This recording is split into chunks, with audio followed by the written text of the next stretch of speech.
নকুলকে অমাবস্যার রাত থেকে খুঁজে পাওয়া যাচ্ছে না। কোথায় সে? গোটা কুসুমপুর গ্রামের লোক খুঁজছে গত 2 দিন ধরে, তবে তার কোনো খোঁজ নেই। একটু পরে একটা লোক চিৎকার করতে করতে এগিয়ে এলো নকুলের বাড়ির দিকে। পাওয়া গেছে, নকুলকে পাওয়া গেছে, সে আর বেঁচে নি গো। সত্যি নকুল আর বেঁচে নেই। তার দেহ রক্তহীন হয়ে পড়ে আছে কুসুমপুরের জঙ্গলে, হাতে নারীর এক টুকরো অন্তর্বাস। সকলে তাকিয়ে দেখল সামনের সুউচ্চ পাঁচিলের দিকে। এ কেমন আধার নেমে এলো নকুলের জীবনে? এই গল্পটি 16 বছরের নিচে কেউ শুনবেন না। গল্পটি শুনে ভালো লাগলে চ্যানেলটিকে সাবস্ক্রাইব করবেন, ভিডিওটিকে লাইক করবেন এবং নিজের মূল্যবান মতামত জানানোর জন্য একটা কমেন্ট করবেন। ডক্টর বিক্রমদীপ চট্টোপাধ্যায় মহাশয়ের সমীপেশু। ডাক্তারবাবু নমস্কার নেবেন। আমি হুগলি জেলার চুঁচুড়া সংলগ্ন কুসুমপুর গ্রাম থেকে লিখছি। চিঠি মারফত আপনাকে যোগাযোগ করছি বলিয়া আমার সমস্যাকে কম গুরুত্বপূর্ণ ভাববেন না। সমস্যাটি আমার একমাত্র কন্যাকে নিয়ে। সমস্যাটি এমন যে তাকে সর্বক্ষণ একজন চিকিৎসকের তত্ত্বাবধানে রাখবার দরকার হয়ে পড়েছে। আমার প্রয়াত স্বামী ঈশ্বরপ্রসাদ লাহিড়ীর পৈতৃক ভবনটি আমার নিবাস। ওনার আশীর্বাদে জমি জমা ও এস্টেটের খাজনায় আমাদের অবস্থা মোটামুটির ওপরে সচ্ছল বললেই চলে। কাজেই আপনার বসবাস ও আহারের কোনো রকম অসুবিধা হবে না। আপনার মাইনে মাসিক 70 টাকা অব্দি আমি দিতে সক্ষম। আপনার উত্তর যত শীঘ্র সম্ভব জানালে বাধিত থাকিব। ধন্যবাদান্তে বিনীতা পার্বতী লাহিড়ী। 29/2/1932। লাহিড়ী নিবাস, গ্রাম কুসুমপুর, থানা চুঁচুড়া, জেলা হুগলি। চিঠিটায় দুটো বৈশিষ্ট্য ভীষণভাবে আমার দৃষ্টি আকর্ষণ করল। প্রথমত, পার্বতী লাহিড়ীর লেখনীর পরতে পরতে অনুরোধের সুর থাকলেও একবারও উনি সরাসরি আমায় অনুরোধ করেননি। কথার ফাঁক গলিয়ে বুঝিয়ে দিয়েছেন তার অনুনয়। দ্বিতীয়ত, তার কন্যার রোগটি যে আসলে কি তা তিনি কোথাও লেখেননি, অথচ মাইনের কথা বেশ স্পষ্ট করেই উল্লেখ করেছেন। এ থেকে বোঝাই যায় যে বড় ঘরের গৃহিণীর বৈষয়িক শিষ্টতা থাকলেও বিনম্রতার উপর বহু পুরনো হারানো দম্ভের ঘোমটা পড়েছে। সেকালে কলকাতা শহরে সাহেব ডাক্তারদের কদরই বেশি ছিল। নীলরতন সরকার বা বিধান রায় মানের না হলে এই দুর্ভিক্ষের বাজারে শাঁসালো রোগী জোটা ছিল অত্যন্ত ভাগ্যের ব্যাপার। আর আমার মতো সদ্য পাশ করা জেনারেল ফিজিশিয়ানদের কপালে আতপেটা খাওয়া আন্ত্রিকের রুগী বা এলোপাথারি ম্যালেরিয়ার কেস ব্যতীত রুগী আর কেউ আসত না। কাজেই পসার তো দূর, মাসের শেষে নিজের বাসে ট্রামে ওঠার খরচটা উঠতে পারলেই নিজেকে ধন্য মনে করতাম। এমন অবস্থায় মাসে 70 টাকার লোভ সম্বরণ করাটা আমার পক্ষে ছিল অসম্ভব। করলামও না। বেশি ভাবাভাবি না করে পরদিনই লিখে দিলাম যে আগামী 8ই মার্চ আমি কুসুমপুরে আসছি। সাথে এও অনুরোধ জানালাম যে আমাকে পথ চিনিয়ে দেবার জন্য চুঁচুড়া স্টেশনে অবশ্যই কাউকে যেন পাঠানো হয়। নির্দিষ্ট দিনে হাওড়া স্টেশনে ট্রেনে চেপে বসলাম। 1-1.5 ঘন্টার বেশি লাগার কথা নয়, অর্থাৎ বিকেলের আগে চুঁচুড়া পৌঁছতে পারব। রেলগাড়ি শহর ছেড়ে যেতেই বাইরের দৃশ্য বদলে গেল। 2 দিকে দিগন্ত বিস্তৃত শ্যামল প্রান্তর, তার মাঝখান দিয়ে ছুটে চলেছে ইস্ট ইন্ডিয়া রেলওয়ের কয়লার ইঞ্জিন। বাইরে পরন্ত শীতের উজ্জ্বল দুপুর, গাছের ডগায় ডগায় ঝলমলে রোদ। কয়লার ইঞ্জিনের শব্দে পাখির কলতান ঢাকা পড়লেও গাড়ি শহর ছেড়ে গ্রামের প্রান্তরে পড়তেই বেশ বোঝা গেল বসন্ত প্রায় সমাগত। চুঁচুড়ায় যখন গাড়ি থামল তখন প্রায় বিকেল 5:30। পশ্চিম আকাশে লাল আভাটুকু ছাড়া বাকি আকাশটা গাঢ় নীলাভ হয়ে গেছে। আমার সঙ্গে একজন নামলো বটে, কিন্তু তারা সকলে এদিক ওদিক মাঠের মধ্যে অন্ধকারে অদৃশ্য হয়ে গেল। আমি দিশাহীন পথিকের মতো আমার ট্রাঙ্কটি নিয়ে টিকিট ঘরের দিকে তাকিয়ে দাঁড়িয়ে রইলাম। 8 ঘন্টা কেটে যাবার পরেও যখন কারোর দেখা পেলাম না, তখন নিজের স্টেশন থেকে বের হয়ে টিকিট ঘরে কেরানিটিকে জিজ্ঞাসা করলাম, ভায়া, কুসুমপুর কোন দিকে পড়বে? সে তো অনেক দূর, প্রায় 2 ক্রোশ। লোকটি স্টেশন লাগোয়া আমবাগানে ঘেরা একটা আধো অন্ধকার রাস্তা দেখিয়ে দিল। 2 ক্রোশ? লাহিড়ি গিন্নির আক্কেল সম্বন্ধে আমার মনে যে অশ্রদ্ধার বীজটি বপন হয়ে গেছিল, এখান থেকে কুসুমপুরের দূরত্ব শুনে সেটি থেকে যেন অঙ্কুর গজিয়ে গেল। এরা কি তাহলে আমার চিঠি পায়নি? এই অন্ধকারে একা একা 2 ক্রোশ পথ পাড়ি দেওয়া যে বিপদকে আলিঙ্গনের আহ্বান করা, তা বেশ বুঝতে পারছিলাম। রাতটা হয়তো স্টেশনেই কাটাতে হতো, যদি না এক স্থানীয় কৃষক চুঁচুড়া হাটে বেচা কেনা সেরে নিজের গরুর গাড়িটি নিয়ে কুসুমপুরের পথে ফিরত। তিনি আমাকে কুসুমপুর পৌঁছে দিলেন। আমি তাকে একটা টাকা কৃতজ্ঞতা স্বরূপ দিতে গেলে সে হাত জোড় করে বলল যে ডাক্তারের থেকে পয়সা নিয়ে এসে নিজের পাপ বাড়াবে না। যাওয়ার আগে আমাকে দেখিয়ে দিল সামনের দিকে বাম দিকে লাহিড়ি নিবাসের ফটক। শ্যাওলা ধরা বিরাট ফটক পার হতেই শুরু হলো শেওড়া কাঁঠালের বাগান। তার তলা থেকে নুড়ি বিছানো রাস্তা চলে গেছে আঁধারের বুক চিরে। ঠিক কতটা জমির উপর বাড়িটা তৈরি এই সন্ধ্যার অন্ধকারে আন্দাজ করা কঠিন ছিল, কিন্তু কম করে হলেও 1 বিঘের কম হবে না।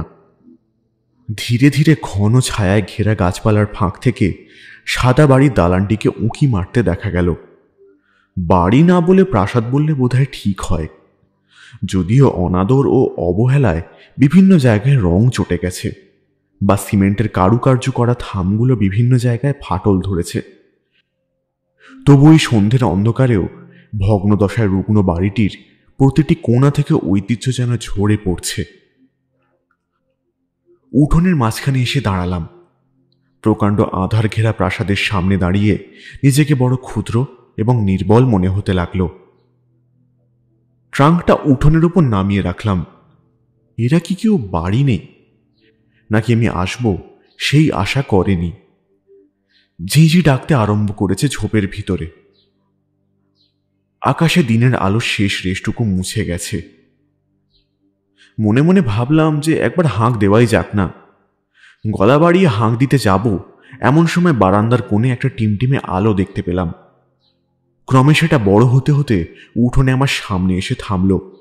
না, কোনো সন্দেহ নেই, ইনি এই এস্টেটের মালকিন পার্বতী লাহিড়ী। হাতের লণ্ঠনটা নামিয়ে রেখে খানিকক্ষণ আমার দিকে তাকিয়ে কি যেন ভাবলেন, তারপর ধরে যাওয়া কণ্ঠে বললেন, আপনি আসবেন তা আমি ভাবতেই পারিনি। কিন্তু আমি তো চিঠিতে... সে চিঠিখানা পেয়েছিলাম, কিন্তু মেয়েটার দিন দিন যা... ওনার গলা ভিজে আসলো। চট করে নিজেকে সামলে নিয়ে বললেন, বলেছিলাম বংশীকে স্টেশনে যেতে, কিন্তু ওর আবার আজ শরীরটা তেমন, আমার পক্ষেও তো আর... না না, ঠিক আছে, আমি পথ চিনে চলে আসতে পেরেছি, কোনো অসুবিধে হয়নি। গিন্নির বয়স আন্দাজ 50, কিন্তু চুলে অনেক বেশি রকমের পাক ধরেছে, আর মুখে বলিরেখার সংখ্যাও বেমানান রকমের বেশি। পরনে বৈধব্যের মানানসই সফেদ শাড়ি আর খালি পা, কিন্তু মুখে আভিজাত্যের ঔজ্জ্বল্য সুস্পষ্ট। আয়ুর ভারে কোমর ঈষৎ বেঁকে গেলেও এককালে তিনি দীর্ঘাঙ্গী ছিলেন তা বোঝাই যায়। নিজেকে সামলে নিয়ে তিনি লণ্ঠনটি তুলে নিলেন। আসুন। আমি লাহিড়ী দেবীকে অনুসরণ করলাম। বাড়ির বাম দিকে পেঁচানো সিঁড়ি উঠে গেছে। ফাটল ধরা দেওয়ালে কত নাম না জানা মানুষের প্রতিকৃতি। ছবিগুলো সময় আর অবহেলায় কালো হয়ে প্রায় অদৃশ্য হয়ে গেছে। এসব দেখে মনে এক অদ্ভুত সন্দেহ উপস্থিত হলো, এরা 70 টাকার মাইনে দিতে পারবে তো? এককালে যে প্রতিপত্তি ছিল সে বিষয়ে সন্দেহ না থাকলেও এখন যে পরিবারটির অবস্থা খুব সুখকর নয় তা বুঝবার জন্য আমার চেয়ে বেশি বুদ্ধির প্রয়োজন নেই। দোতলায় সার দিয়ে একের পর এক ঘর, তাদেরই একটা ঘর উনি আঁচলের চাবি দিয়ে খুলে দিলেন। বেশ পরিষ্কার পরিচ্ছন্ন। ঘরে খাট, টানা পাখা, জলের কুঁজো ও একটা লণ্ঠনও রাখা রয়েছে। বোঝাই যায় যে আমার আগমনের জন্য ঘরটিকে তৈরি করে রাখা হয়েছে। আমি ট্রাঙ্কটি রেখে আবার লাহিড়ী দেবীকে অনুসরণ করলাম। এবার উনি 2টো ঘর ছেড়ে আমায় সিঁড়ির কাছে একটা ঘরে ঢুকিয়ে নিলেন। এই ঘরটিকে বৈঠকখানা বলা চলে। 3 দিকে 3টি পুরাতন সোফা ও মাঝখানে একটা দামি মার্বেলের টেবিল। লণ্ঠনটিকে টেবিলের মাঝখানে রেখে আমরা বসলাম। আপনাকে আমি এতদূর টেনে আনলাম, এর জন্য আমি সত্যিই খুব দুঃখিত। বিনম্র স্বরে বললেন লাহিড়ী গিন্নি। আহা, এসব ভাববেন না। আমি একজন পেশাদার ডাক্তার। রোগীর চিকিৎসার জন্য আমাকে যে কোনো জায়গায় যেতে হতেই পারে। আর আমি তো অনুগ্রহের জন্য নয়, স্রেফ পেশার খাতিরে এখানে এসেছি। তা তো বটেই।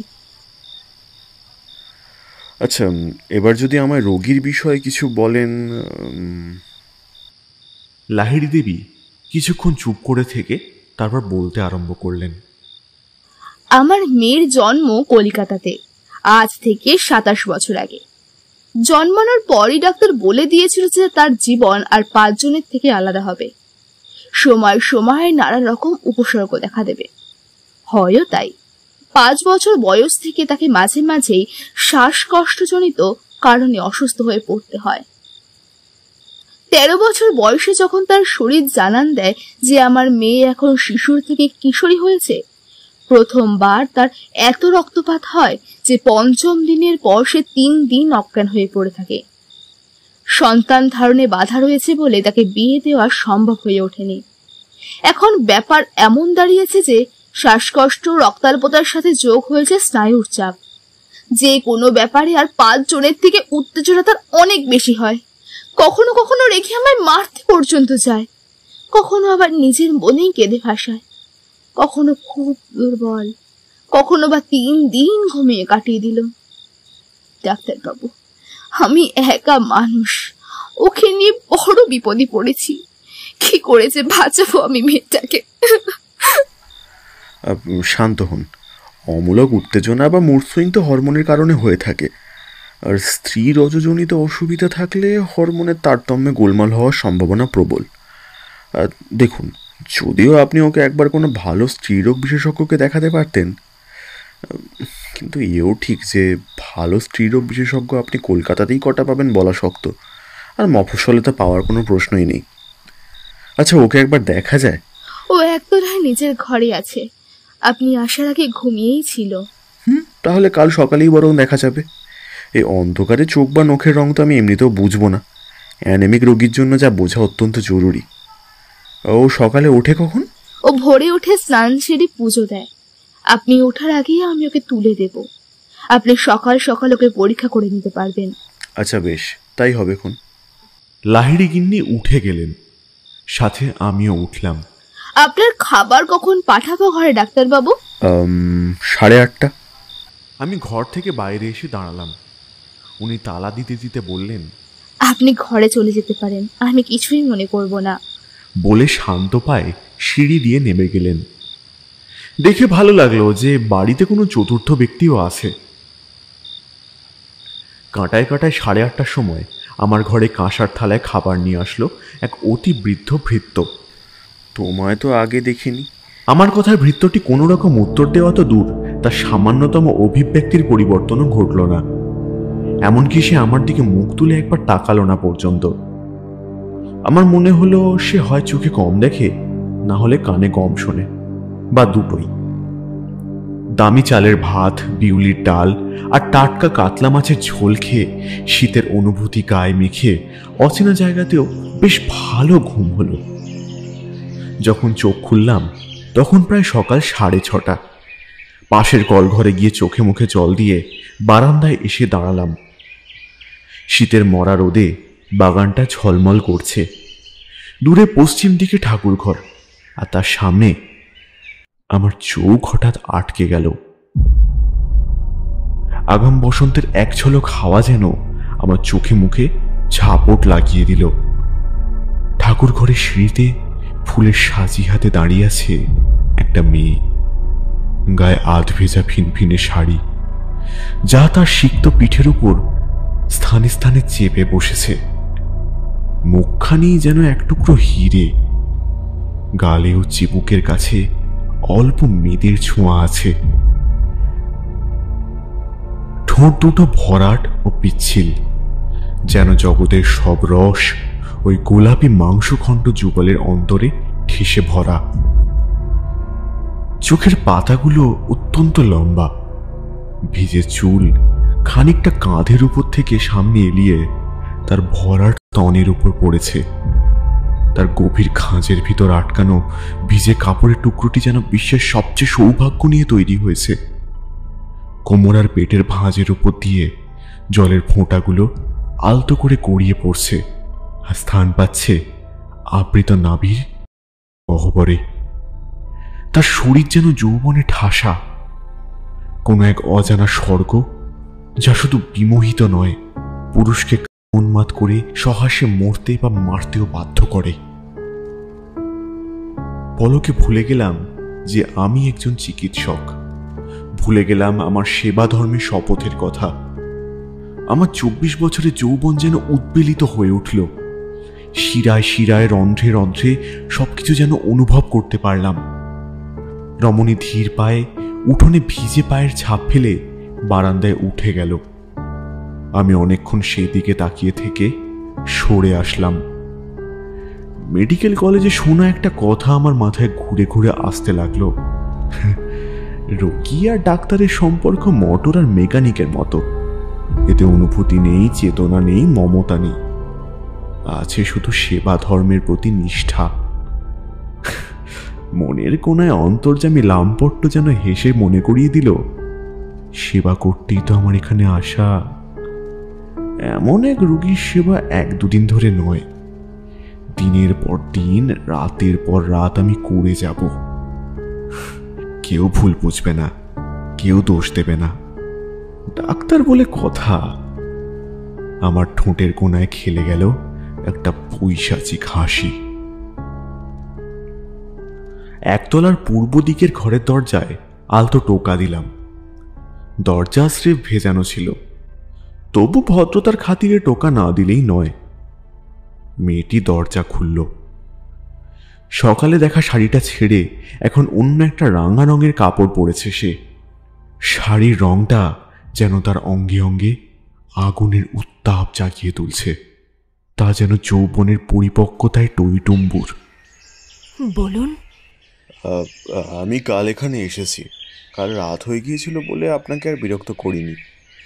আর যদি একবার একটু পরীক্ষা করতে দেন তাহলে খুব ভালো হয়। মেয়েটি নিঃশব্দে একবার উপর থেকে নিচ অব্দি আমায় দেখে নিয়ে পথ ছেড়ে দিল।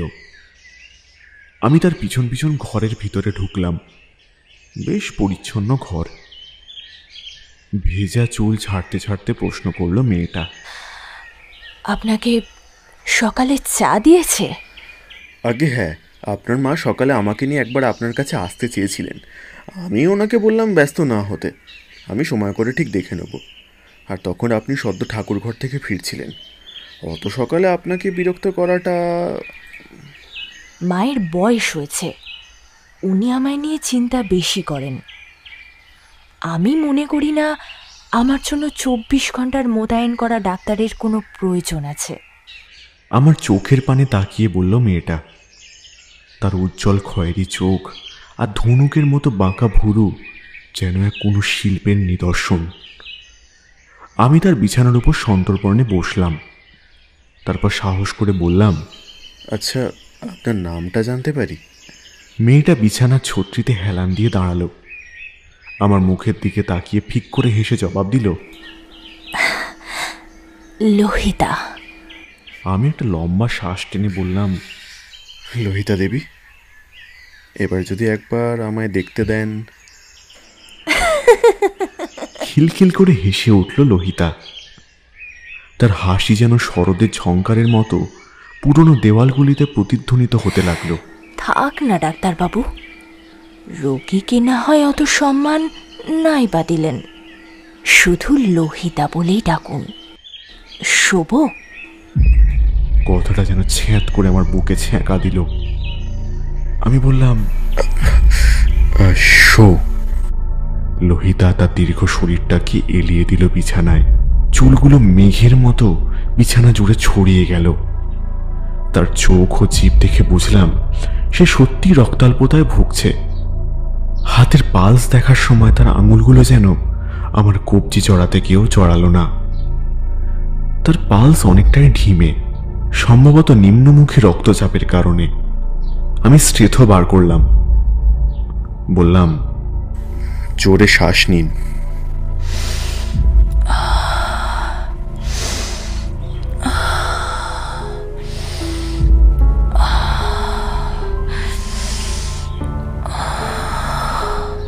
লোহিতা বুক ভরে শ্বাস নিল।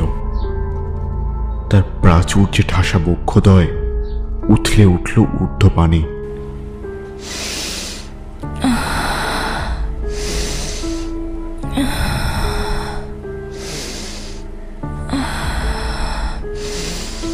আমি আলতো হাতে স্থেথটা চেপে ধরলাম তার বাম দিকে এর উপরে।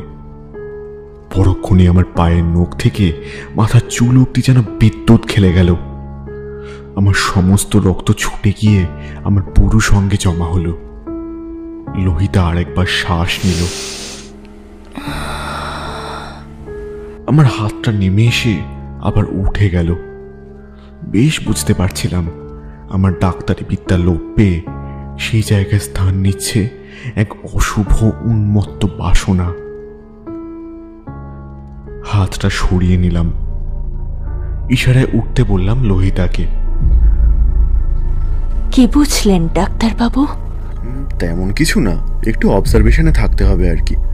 তোমাদের চাকরটিকে পাঠিয়ে আয়রন আছে এমন কিছু সবজি আর ফল, মানে পেঁপে, আনারস, লাল শাক অথবা টাটকা মাছ আনিয়ে রাখবে, আর রোজ খাবে। আমি তো রইলামই। আর একটা কথা। বলুন। আমায় ডাক্তারবাবু নয়, শুধু বিক্রম বলেই ডাকবে, আমি খুশি হব। কথাটা শুনে লোহিতার মুখের অভিব্যক্তিতে যে পরিবর্তনটা আসলো সেটা না অবাক না খুশির, তা বোঝা গেল না। তবু সে কয়েক মুহূর্ত আমার চোখে চোখ রেখে মুখ নামিয়ে নিল। তার ঠোঁটের কোণের হাসির রেখাটা আমার দৃষ্টি এড়াল না। দুপুরে ঘরে খাবার দিতে আসলে ভৃত্যটিকে জিজ্ঞাসা করলাম, কাছাকাছি বাজারটা যারা আছে নাকি? ভৃত্যটি উত্তর না দিয়ে চলে যাচ্ছিল। আমি উঠে গিয়ে তার কাঁধ ধরে ঝাঁকিয়ে আমার প্রশ্নটা আবার করলাম। বৃদ্ধের এক চোখে ছানি, আর এক চোখেও যে জ্যোতি খুব প্রখর তা বলা যায় না। আমার প্রশ্নে এসে দুর্বোধ্য শব্দ করে হাত তুলে দক্ষিণ দিকে দেখিয়ে দিল। বুঝলাম সে বধির নয়, তবে বোবা। মাথা নামিয়ে সে প্রস্থান করল। আমি বুঝলাম এই বাড়িতে জীবন বড়ই ধীর। লোহিতা থাকে নিজের ঘরে নিচতলায়, তার মায়ের ঘরও সম্ভবত পশ্চিম দিকে কোথাও। ভৃত্যটি কথা বলবার অযোগ্য। কাজে এখন থেকে দিনগুলি আমার একাকিত্বের সঙ্গেই কাটবে, যদি না লোহিতার সাথে আমার বন্ধুত্ব নিবিড় আকার নেয়।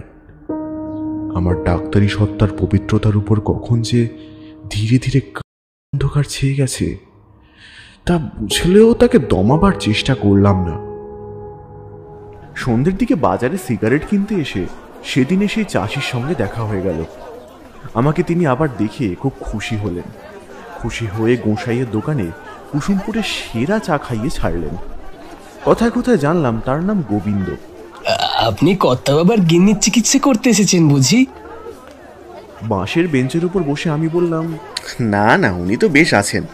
আমায় উনি ডেকে পাঠিয়েছেন ওনার মেয়ের জন্য। গোবিন্দর ভুরু কুঞ্চিত হয়ে গেল। মেয়ে? কই, কর্তা বাবার যে মেয়ে আছে তা তো কখনো শুনি নাই। আমারও একটা খটকা লাগলো। কেন? তার মেয়ে যে বেশ বড়, বয়স 27 বছর, কলকাতায় তার জন্ম। এসব কিছুই আপনারা জানেন না? আগে কর্তা বাবা ছিলেন আমাদের ভগবান। আমরা তো জানতাম ওনার কোনো সন্তান হয় নাই। এমনকি গিন্নিমাও ওনার সাথে কুসুমপুরে থাকতেন না। উনি আমাদের মাঝেই থাকতেন, সুখে দুঃখে পাশে দাঁড়াতেন। গিন্নিমার সাথে সম্পর্ক ভালো ছিল না ওনার। উনি এখানে অসুস্থ হয়ে পড়ায় গ্রামের মানুষে ওনাকে কলিকাতায় নিয়ে যায় চিকিৎসার জন্য। তারপর উনি মারা গেলে গিন্নিমা এখানে এসে থাকতে আরম্ভ করেন। কিন্তু ওনাদের যে এত বড় মেয়ে আছে তা তো শুনি নাই। আপনি ঠিক জানেন যাকে দেখেছেন সে কর্তা বাবার মেয়ে? আমার কেমন যেন গা শিরশির করতে লাগলো কথাটা শুনে। অজানা মানুষের চিঠিতে টাকার লোভে এত দূরে এসে বিপদে পড়লাম না তো? আসলে ওই বাড়িতে আমি ছাড়া পার্বতী লাহিড়ী, এক বুড়ো চাকর, আর যিনি থাকেন তাকে তো আপনাদের গিন্নিমা তার মেয়ে বলেই পরিচয় দিলেন। চাকরটা তো 50 বছরের, কর্তা বাবার সময় থেকে আছে। ওর নাম নকুল। গরিব মানুষ, যাওয়ার কোনো জায়গা নাই, তাই ওখানেই পড়ে আছে। এছাড়াও বংশী বলে একজন ব্যান্ডেলের ছেলে গোমস্তার কাজ করছে 2 মাস ধরে। কিন্তু ওনার মেয়ের ব্যাপারে তো আমি আর কথা বাড়ালাম না। গোবিন্দর থেকে বিদায় নিয়ে লাহিড়ী নিবাসের দিকে পা বাড়ালাম। সন্ধ্যা হয়ে আসছে, আর চাঁদ দেখা যাচ্ছে না। মেঘে ঢেকেছে লাহিড়ী নিবাসের মাথার উপরের আকাশ, সেই সাথে মৃদু ঝোড়ো হাওয়া। উঠোনে পা দিয়ে সেই অন্ধকার থমথমে হাবেলির সামনে দাঁড়িয়ে আজ কেন যেন মনে একটা শিরশিরে আতঙ্ক অনুভব হলো। এরা বাড়িতে এত কম আলো জ্বালায় কেন? এত বৈভবের মধ্যে থেকেও একজন প্রায় অন্ধ প্রতিবন্ধী মানুষের অতিরিক্ত কোনো ভৃত্য নেই কেন? লোহিতার ব্যাপারে এলাকার মানুষ কেউ কিছু জানে না। সে তবে কে? ঈশ্বর প্রসাদের মেয়ে, নাকি পার্বতীর সাথে অন্য কারোর কিছু ছিল? ঈশ্বর প্রসাদকে পার্বতী কিছু... ডাক্তারবাবু, চমকে উঠে পিছনে তাকালাম। বারান্দার শেষ প্রান্তে ঝোড়ো হাওয়ায় সাদা শাড়ির আঁচলটা উড়ছে। অন্ধকারে দাঁড়িয়ে পার্বতী। আজ তার হাতে লণ্ঠন নেই। কি ভাবছেন অন্ধকারে একলা দাঁড়িয়ে? পার্বতী কি আমার মনের আশঙ্কা আঁচ করে ফেলেছে? না না, আমি নিজেকে সামলে নিয়ে বললাম, কিছু না, আমি নিজের ঘরে যাচ্ছিলাম। পার্বতী খানিকক্ষণ সেইভাবেই দাঁড়িয়ে থেকে বারান্দার অপর প্রান্তে অদৃশ্য হয়ে গেল। আমি পায়ে পায়ে সিঁড়ি বেয়ে উঠে গেলাম। দোতলার বারান্দাটা খুটখুটে অন্ধকার, মাঝে মাঝে অল্প বিদ্যুতের আলোতে ঝলকে উঠছে ছোপ ধরা অন্ধকার কোণগুলো। আজ ঝিঝির ডাক নেই, কানে আসছে শুধু হাওয়ার চাপা গর্জন। ঘরে ঢুকে লম্পটি জেলে একটা সিগারেট ধরালাম। মনের মধ্যে অনেকগুলি প্রশ্ন উথাল পাথাল করছে।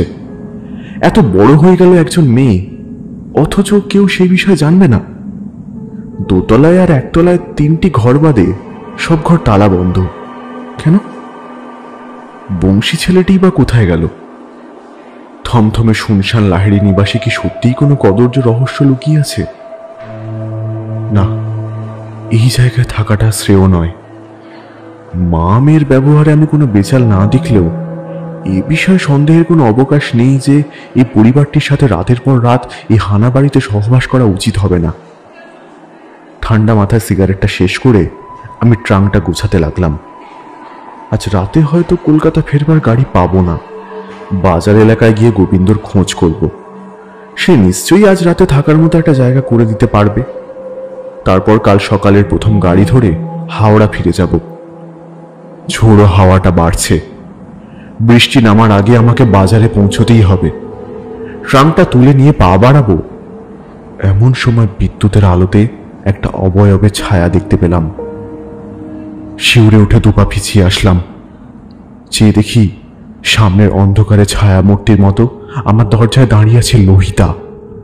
পরনে গাঢ় রক্তবর্ণ শাড়ি, চুল সুন্দর করে খোপা বাঁধা, কপালে লাল টিপ, নাকে নোলক, হাতে চুড়ি, যেন নিজেকে সম্পূর্ণ শৃঙ্গারে নিমজ্জিত করে আমার সামনে মেলে ধরেছে। আমি ট্রাঙ্কটি নামিয়ে রাখলাম। এই সাজে যেন এর আগেও কোথাও তাকে দেখেছি, মনে পড়ল না। বিক্রম, সেই ভরাট রসসিক্ত কণ্ঠস্বর। বলো লোহিতা। আমার স্বর স্থির ও শান্ত। বুকের ভিতর রক্তবিন্দুগুলি যেন একটু একটু করে নিজেদের স্থিরতা হারাচ্ছে।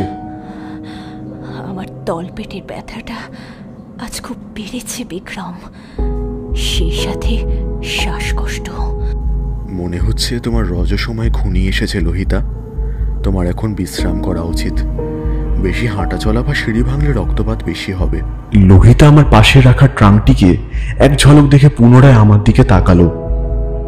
তার হালকা খয়েরি চোখ দুটো স্থির, কপালের উপর এক গোছা চুল এলোমেলো উড়ছে। তুমি চলে যাচ্ছ? হ্যাঁ, আমায় চলে যেতে হবে। লোহিতা পায়ে পায়ে ঘরে ঢুকে আসলো। কিন্তু আমার যে তোমায় এখন দরকার বিক্রম। কুমারী যুবতীর গলায় বাসনার সুর যেন শব্দে শব্দে বৃদ্ধি পাচ্ছে। তার কম্পমান চোখের তারা এখন আমার চোখে ইঞ্চিখানেক দূরে। তার শ্বাসের গন্ধ যেন হাজার পিপে মদের সুবাস, যার নেশায় আমি একটু একটু করে মাতাল হয়ে যাচ্ছি। ঝড়ের শব্দ ছাপিয়ে আমার কানে আসছিল নিজের বুকের ধুকপুকানি। একটা দমকা হাওয়া এসে লম্ফের শিখাটাকে নিভিয়ে দিল, সেই সাথে উড়িয়ে দিল লোহিতার শাড়ির আঁচল। তার উন্মুক্ত পিঠে আমি আমার হাত রাখলাম। শরীর তো নয়, যেন ফুলের কুঁড়ির উপর হাত বোলাচ্ছি। আঙুলের ছোঁয়ায় বুঝতে পারছিলাম আমার স্পর্শে তার নরম পিঠে কাঁটা দিচ্ছে। লোহিতার হাতের আঙুলগুলো পাঞ্জাবির ফাঁক গুলে আমার বুক স্পর্শ করল। আমার চওড়া ছাতির লোমকূপগুলো দিয়ে যেন বিদ্যুৎ খেলে গেল। ঠোঁটে কামড় দিয়ে চোখ বুঝতেই শ্বাস ফুলে উঠল লোহিতার। মাথাটা পিছন দিকে হেলে গেল আবেশে। আর পারলাম না নিজেকে ধরে রাখতে। নিচু হয়ে লোহিতাকে তুলে নিলাম আমার মজবুত দুই বাহুতে। তারপর শুইয়ে দিলাম তাকে খাটের উপর। উন্মুক্ত হয়ে ছড়িয়ে গেল তার কেশরাশি। পাঞ্জাবিটা খুলে ছুঁড়ে ফেললাম ঘরের কোণে। তার পাশে গিয়ে শুতেই সে উঠে বসল আমার উপর। তার হাত দিয়ে প্রাণ ভরে স্পর্শ করে নিল আমার সুঠাম কাঁধ, বুক আর হাত। ডান হাতে তার শাড়ি টেনে অনাবৃত করে দিলাম তার বক্ষ। সে আলতো ঝুঁকে আসলো আমার উপর, তার বুক আমার বুকের উপর আর আমার হাত তার মাংসল কোমরে। তারপর আমার কানে ফিসফিস করে বলল, ডাকিনি দেখেছ বিক্রম? ডাকিনি?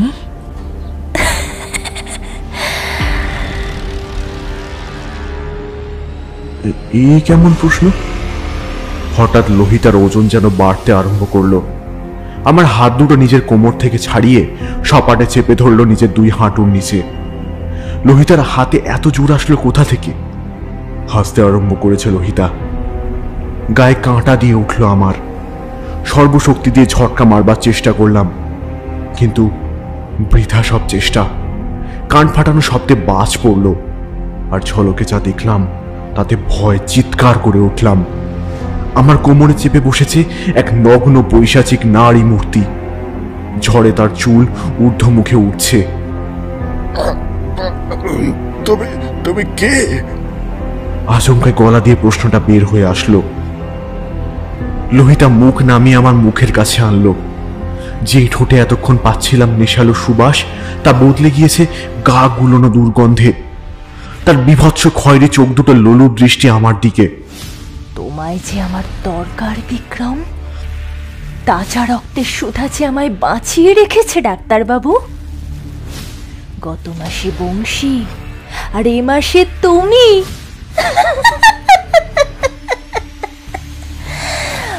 আমার রক্তপাত আমি ভরাবো তোমার রক্ত পান করে।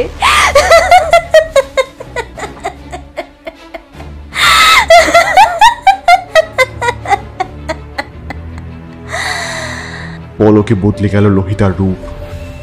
এ কি? এ কাকে দেখছি? আমার বুকের উপর চেপে বসে আছে পার্বতী লাহিড়ী। ভয়ানক, বিভৎস, নগ্ন। আর্তনাদ করে উঠলাম আমি, কিন্তু এই বিশাল ডাকিনীপুরীতে আমার আর্তনাদ শোনার মতো আর কেউ নেই।